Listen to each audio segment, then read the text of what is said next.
So I'll just go ahead and cut these two out by half.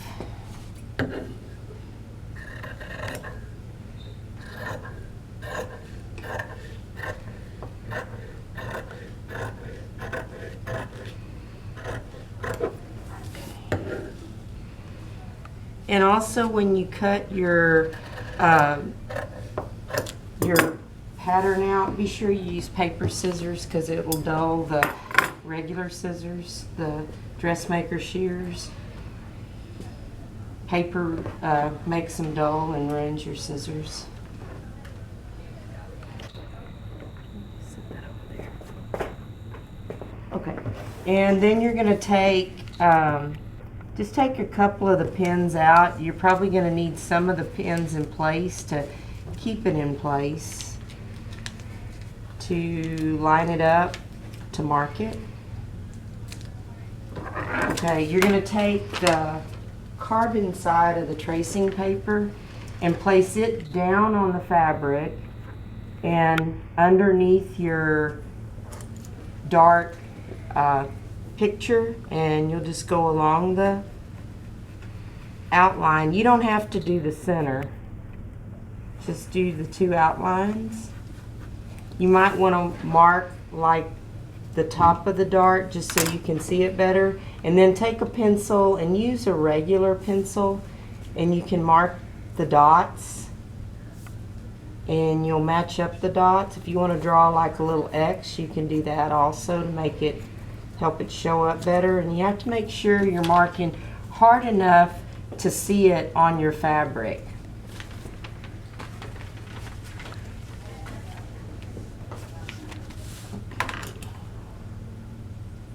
And once again, you really don't need the middle one, just the outer part. So I'm pressing relatively hard.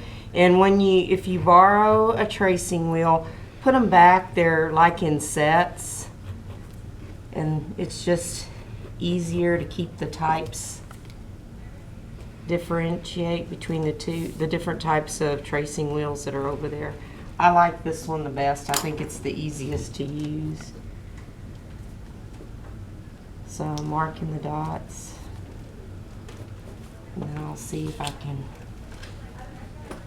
see it. Yeah, okay. So I can see both of them. I'll do the basic dart first.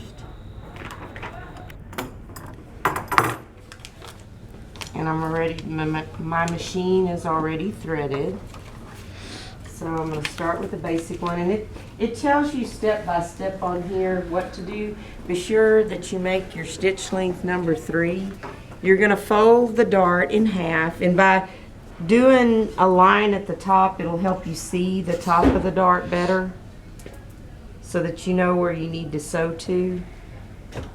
And then you want to line up the tracing lines.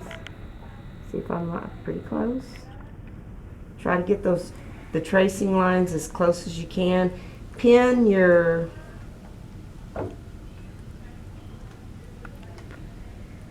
the pin on the tracing line first, and then we'll pin it perpendicular.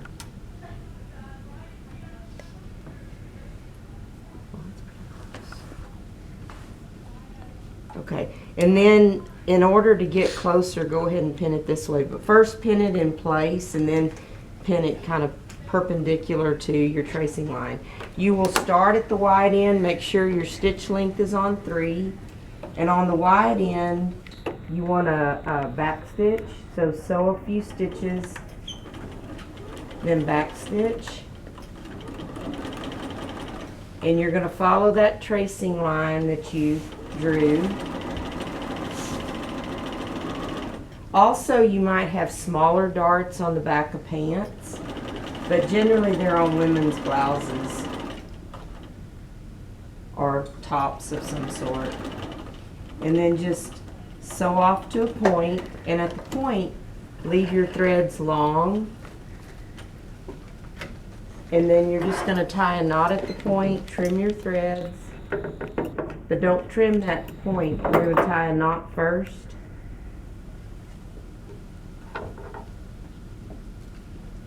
It's just very difficult to back stitch on the point, So that's why I just tie a knot on the point, and you can just trim it to where maybe 1/4 of an inch or so.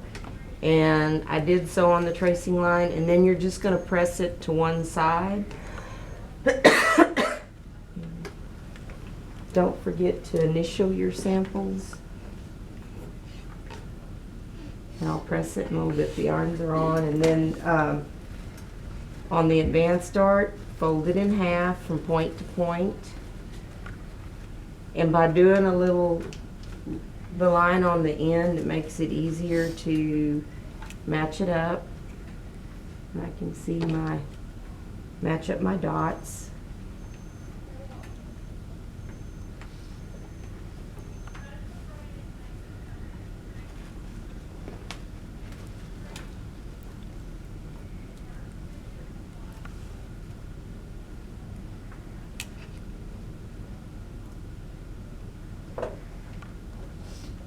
That one didn't match up.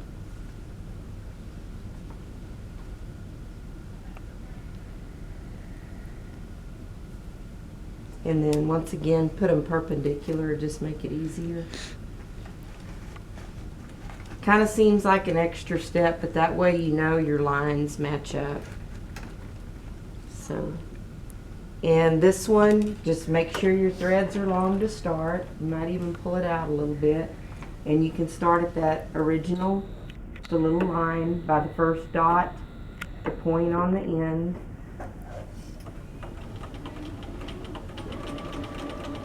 Because you're going to tie a knot on both ends. And then there's a pink rubric that you'll attach the 2 darts to. Okay, I'm at the dot, and I'm going to leave the needle in, and I'm going to pivot. It might not be so abrupt. Normally it's longer, but since it's small, we'll actually pivot. It may not be a true pivot if you were actually doing a longer dart. And then leave your threads long enough to tie a knot.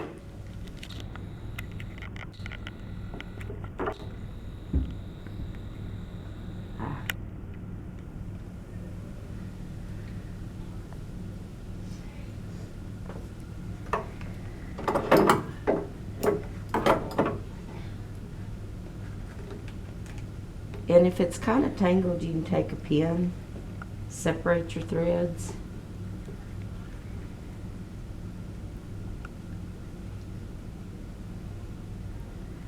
Tie a knot, and I'll go to the ironing board real quick and just show you that you just want to press it to one side, both of them to one side.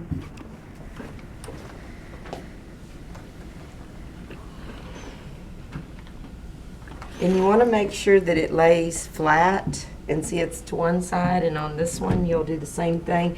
And this one will kind of look funny just because being so small, but it'll actually just lay to one side. Take those 2, initial both of them, and pin them to your